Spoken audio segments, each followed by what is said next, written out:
Hi fam, welcome back to my YouTube channel. ನಾನು ನಿಮ್ಮನೆ ಹುಡುಗ ಬಾಲು. ಎಲ್ಲರೂ ಹೇಗಿದ್ರೆ hope everybody is doing great ಅನ್ಕೊಳ್ತಾ ನಾನು ಕೂಡ ಸೂಪರ್ ಸಖತ್ ಎಕ್ಸೈಟೆಡ್ ಆಗಿದ್ದೀನಿ. ಇವತ್ತಿನ ವಿಡಿಯೋಗೆ ನಿಮ್ಗೆಲ್ರಿಗೂ ಸುಸ್ವಾಗತ. ಸೊ ಇವತ್ತು ಎಲ್ಲಿದ್ದೀನಿ ಅಂತ ಹೇಳಿದ್ರೆ ಒಂದು ಹಳ್ಳಿ ಜಾತ್ರೆ ನಡೀತಾ ಇದೆ, ಚೌಡೇಶ್ವರಿ ಜಾತ್ರೆ. ಅದು ಯಾವ ಥರ ನಡೆಯುತ್ತೆ, ಯಾವ ಥರ ಇರುತ್ತೆ ಅಂತ ಕಂಪ್ಲೀಟ್ ಈ ಬ್ಲಾಗಲ್ಲಿ ಇರುತ್ತೆ. ಸೊ ಯಾರೆಲ್ಲ ಹೊಸ ನೋಡ್ತಾ ಇದ್ದೀರಾ ಸಬ್ಸ್ಕ್ರೈಬ್ ಮಾಡಿ, ಕಮೆಂಟ್ ಮಾಡಿ, ಲೈಕ್ ಮಾಡಿ, ಹಾಗೆ ಶೇರ್ ಮಾಡಿ. ಬನ್ನಿ, ಯಾವ ಥರ ಹಳ್ಳಿ ಜಾತ್ರೆ ನಡೀತದೆ ನಿಮ್ಮ ಹತ್ರ ಶೇರ್ ಮಾಡಿ. ಸೊ ಗೈಸ್, ಇವತ್ತು ನಾನು ನಿಮಗೆಲ್ಲ ಪವಾಡ ಸೃಷ್ಟಿ ಮಾಡ್ತಾ ಇರುವಂತಹ ಚೌಡೇಶ್ವರಿ ಅಮ್ಮನವ್ರ ದೇವಸ್ಥಾನ ಕರ್ಕೊಂಡು ಹೋಗ್ತಾ ಇದ್ದೀನಿ. ಇದು ಲೊಕೇಶನ್ ಎಲ್ಲಿ ಬರುತ್ತೆ ಅಂತ ಹೇಳಿದ್ರೆ ಚಿತ್ರದುರ್ಗ ಜಿಲ್ಲೆ ಹಾಗೆ ಚಿಕ್ಕಗೊಂಡನ ಹಳ್ಳಿ ಎಂಬ ಹಳ್ಳಿಯಲ್ಲಿ ಬರುತ್ತೆ. ಬನ್ನಿ, ಅಮ್ಮನವರ ದರ್ಶನನ ಪಡ್ಕೊಳ್ಳೋಣ ಅಂತೆ.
ಗೈಸ್, ಈ ಜಾಗದಲ್ಲಿ ಜ್ಯೋತಿ ಅಂತ ಮಾಡ್ತಾರೆ. ಸೊ ನೀವು ಹೊಸದಾಗಿ ನೋಡೋರಿ ಇದೊಂಥರ ವಿಭಿನ್ನವಾದ ಎಕ್ಸ್ಪೀರಿಯನ್ಸ್ ಅಂತ ಹೇಳ್ತೀನಿ. ಯಾಕೆಂದರೆ ಈ ಥರದ್ದು ಭಾಳ ಜನ ನೋಡಿರಲ್ಲ ಜ್ಯೋತಿ ಹಬ್ಬ ಅಂತ, ಕೆಲವ್ರು ಕೇಳಿರ್ತಾರೆ.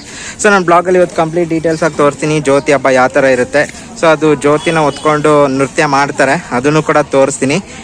ಯಾರೆಲ್ಲ ಇಷ್ಟೋ ತನಕ ನೋಡಿ ಡೆಫಿನೆಟ್ಲಿ ಅವ್ರಿಗೆ ಇಷ್ಟ ಆಗಿರುತ್ತೆ. ಸೊ ಪಟ್ಟಂತ ಲೈಕ್ ಮಾಡಿ ನೋಡೋಣ ನಿಮ್ಮನೆ ಹುಡುಗ ಬಾಲು ಚಾನಲ್ನ. ಸೊ ಬನ್ನಿ ಇಷ್ಟೆಲ್ಲ ಇವಾಗ ಈ ಜಾಗದಲ್ಲೇ ನೀವು ನೋಡ್ತಾ ಇದ್ದೀರಲ್ಲ ಎಂಟಿ ಇದೆಯಲ್ಲ, ಆಮೇಲೆ ಫುಲ್ ಆಗುತ್ತೆ, ತೋರಿಸ್ತೀನಿ.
పాటే దొరుకుతుంది.